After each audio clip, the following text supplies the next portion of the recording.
नमस्कार दोस्तों, क्या हमारा देश तानाशाही की ओर गिरता जा रहा है? एक महीने पहले ये सवाल जब मैंने आप लोगों से पूछा था, जाहिर सी बात है बहुत से लोगों को शॉकिंग लगा था। लेकिन किसी भी सच्चे देशभक्त के लिए जो सही मायनों में देश की परवाह करता है, उसके लिए सवाल बहुत जरूरी है। कुछ लोगों को डाउट हुआ था कि क्या सही में ऐसा हो रहा है या नहीं हो रहा, लेकिन पिछले एक महीने में जो कुछ हुआ है देश में, उसे देखकर तो यकीनन आपकी आंखें खुल जानी चाहिए। दिल्ली के चीफ मिनिस्टर अरविंद केजरीवाल को बिना मनी ट्रेल और बिना कन्विक्शन के अरेस्ट कर लिया गया। 3 में से 2 इलेक्शन कमिश्नर्स को प्रधानमंत्री मोदी। नमस्कार दोस्तों, तो आज हम लोग देखने वाले हैं ध्रुव राठौर की वीडियो, और उन्होंने जो बताया है ना भाई, पूरे रियल स्टोरी बताए। मुख्यमंत्री को अरेस्ट करना, हर कांग्रेस पार्टी को तोड़ने का मतलब पूरी तरह से पार्टी को तोड़ देना, बिखार देना, देश को इधर से उधर कर देना, लोगों के मन में उत्साह लाना कि हम जो है बहुत बड़े काम कर रहे हैं। लेकिन उनके अंदर क्या है, अंदर क्या बैठा है, ये कोई नहीं जानता। तो इस वीडियो में रहिए, चलिए वीडियो स्टार्ट करते हैं, फिर मिलेंगे वीडियो के एंड में। की मर्जी के अनुसार अपॉइंट किया गया। इलेक्टोरल बॉन्ड्स, इतिहास के सबसे बड़े घोटाले की खबरों को टीवी चैनलों से और अखबारों से गायब कर दिया गया। देश की सबसे बड़ी ऑपोजिशन पार्टी कांग्रेस कह रही है कि उनके बैंक अकाउंट्स को फ्रीज किया जा चुका है, वो कैंपेन नहीं कर पा रहे। सालों पुराने केसेस को लेकर इलेक्शन से एकदम पहले इनकम टैक्स डिपार्टमेंट ने इन पर 1700 करोड़ का फाइन लगा दिया। रिपोर्ट किया जा रहा है कि कम्युनिस्ट पार्टी पर भी 11 करोड़ का फाइन लगा दिया। देश भर से खबरें आ रही हैं कि कैसे ऑपोजिशन के कैंडिडेट्स डिक्लेयर होते ही उन पर ईडी और आईटी के नोटिस आ जा रहे हैं। और कांग्रेस का तो ये तक कहना है कि उन्हें अखबारों में पेड एडवर्टाइजमेंट्स छापने तक नहीं दिया जा रहा। इसको छपवाने के लिए हमने नीचे अपना नाम भी दिया, सारा ब्यौरा दिया कि चंदा दो धंधा लो चल रहा था। इस विज्ञापन को छापने से मुख्य जो अखबार थे उन्होंने मना कर दिया। ये क्या हो रहा है देश में? क्या इस तरीके से इलेक्शंस लड़ी जाएंगी? हम लोग क्या कर सकते हैं यहाँ पर देश की डेमोक्रेसी को बचाने के लिए? इन सब सवालों के जवाब इस वीडियो में जानते हैं। और कुछ लोग जिन्हें अभी भी लगता है कि डेमोक्रेसी सुरक्षित है देश में अभी भी, या फिर जिन्हें लगता है कि तानाशाही अच्छी चीज होगी देश के लिए, इनके सवालों को भी आंसर करते हैं।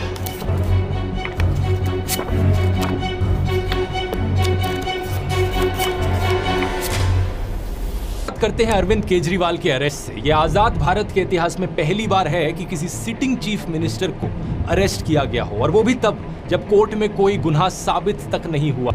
इससे पहले दिल्ली के एजुकेशन मिनिस्टर मनीष सिसोदिया को अरेस्ट किया था, दिल्ली के हेल्थ मिनिस्टर सत्येंद्र जैन को अरेस्ट किया था, आम आदमी पार्टी के एमपी संजय सिंह को अरेस्ट किया था, और ये सब लोग आज भी जेल में बंद हैं।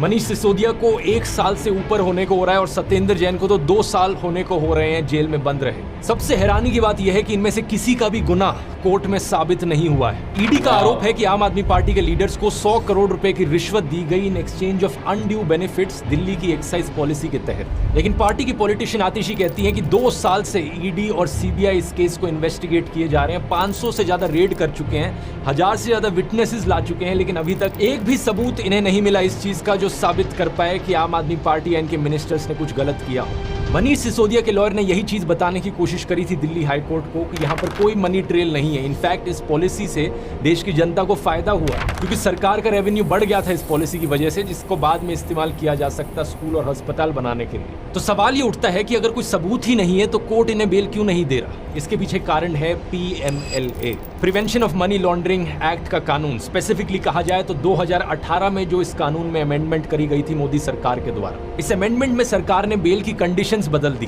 बेल लेने को और मुश्किल बना दी।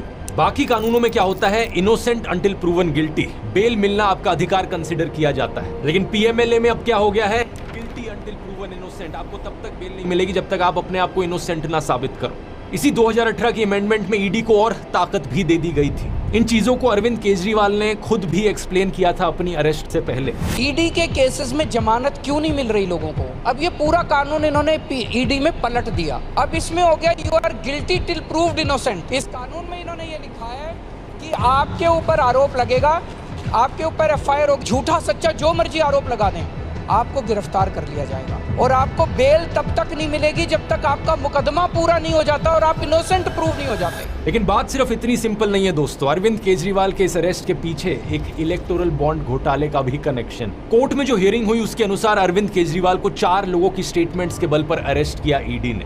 उनमें से एक इंसान है शरद चंद्र रेड्डी, जो कि ऑरबिंदो फार्मा कंपनी के हेड हैं।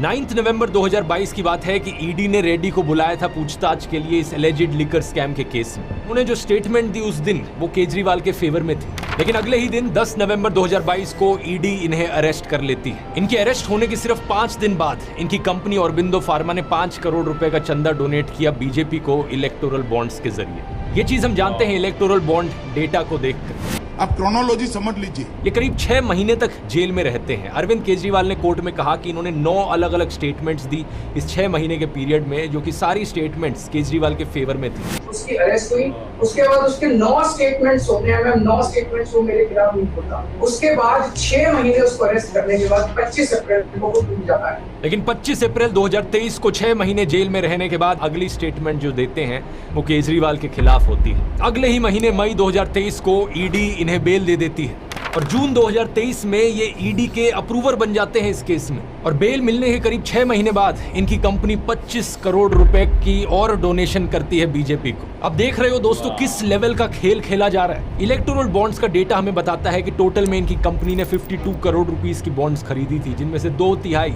करीब 34 करोड़ रुपीस बीजेपी के पास गई, 15 करोड़ बीआरएस के पास और 2.5 करोड़ टीडीपी के पास। यही कारण कि आतिशी ने कहा कि इस एलिजिड लिकर स्कैम का जो मनी ट्रेल है वो आम आदमी पार्टी के पास नहीं बल्कि बीजेपी के पास जाता है।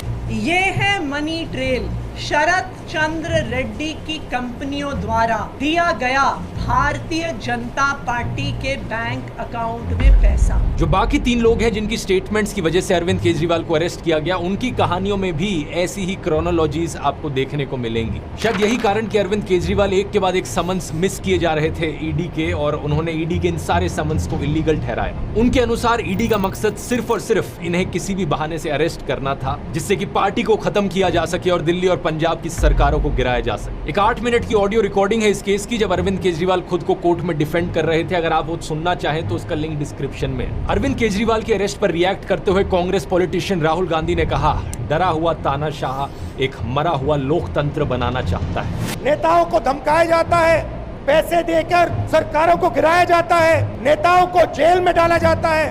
ये पूरी की पूरी मैच फिक्सिंग करने की कोशिश की जा रही है। मीडिया समेत सभी संस्थाओं पर कब्जा, पार्टियों को तोड़ना, कंपनियों से हफ्ता वसूली, मुख्य विपक्षी दल का अकाउंट फ्रीज करना और अब तो चुने हुए मुख्यमंत्रियों की गिरफ्तारी भी आम बात हो गई है। कांग्रेस पार्टी को यहाँ अलग तरीकों से खत्म करने की कोशिश करी जा रही है और ये कोशिश भी कई महीनों से जारी है।